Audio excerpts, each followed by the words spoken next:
Essa é uma questão também muito importante aí quando se trabalha com recomendações de adubação e de calagem, né?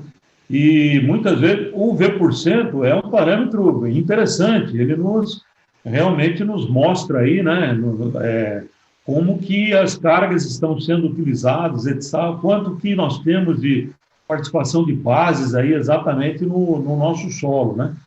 Mas só que ele é um parâmetro um pouquinho maroto, em função quando nós trabalhamos com solos um pouquinho diferentes, com os extremos, por exemplo, um solo muito argiloso ou um solo muito arenoso, né? Então, por exemplo, um solo relativamente arenoso, que normalmente vai ter uma CTC baixa, né? É muito fácil da gente trabalhar com a utilização, então, de todas as cargas com uma quantidade pequena de bases, né? Então, nós atingimos aí o V% 70, por exemplo, com bastante facilidade. E aí, bom, então está resolvido para que a gente possa ter uma produtividade satisfatória de milho, de soja, de feijão. Mas isso somente não é possível, né? Nós temos que também, depois, observarmos os valores absolutos dos nutrientes, porque o nutriente, a planta precisa de uma quantidade mínima de nutrientes para desempenhar todas as suas funções metabólicas. Esses nutrientes também podem se transformar em substâncias importantes para a vida da planta e assim por diante. Então, por exemplo, um solo arenoso, atingir V% 70 com bastante facilidade. Aí eu vou na análise de solo, no valor absoluto do nutriente, aí nós verificamos que atingimos 70% da saturação, só que o cálcio está apresentado na análise de solo com mais ou menos 1,9 centimol de carga por decímetro cúbico. E o magnésio, 0,5 centimol de carga por decímetro cúbico.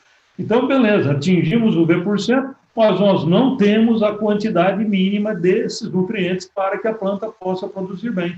Então, para a soja, por exemplo, produzir bem, nós precisamos de 2,4 centimol de carga de cálcio por decímetro cúbico e 0,9 centimol de 0,8 a 0,9 de magnésio por decímetro cúbico, senão não tem a quantidade de nutrientes adequada.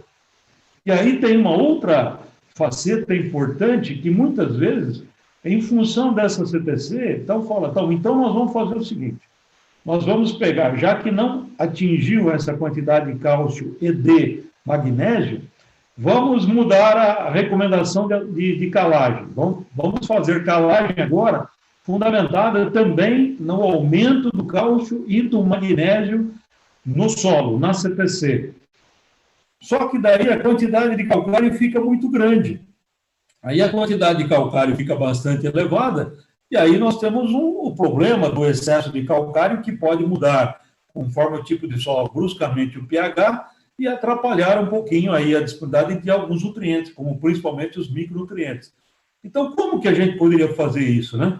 Então, a gente pode, lá no curso, nós vamos verificar o seguinte. Então, a única coisa que eu tenho que fazer seria o seguinte, ou eu me contento com um potencial de produção mais baixo, e depois eu tento aumentar a CTC de uma forma ou de outra, através de matéria orgânica, através de algum outro tipo de estratégia, ou eu preciso melhorar a distribuição desse calcário no perfil. Não poderia trabalhar mais com calcário de 0 a 20.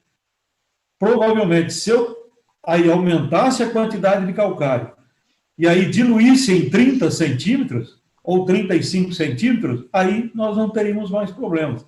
Então, essas coisas que nós temos que lembrar e tomar a decisão de forma correta para que a gente não tenha o problema de uma calagem mal feita, ao invés de melhorar, piora aí a situação, né?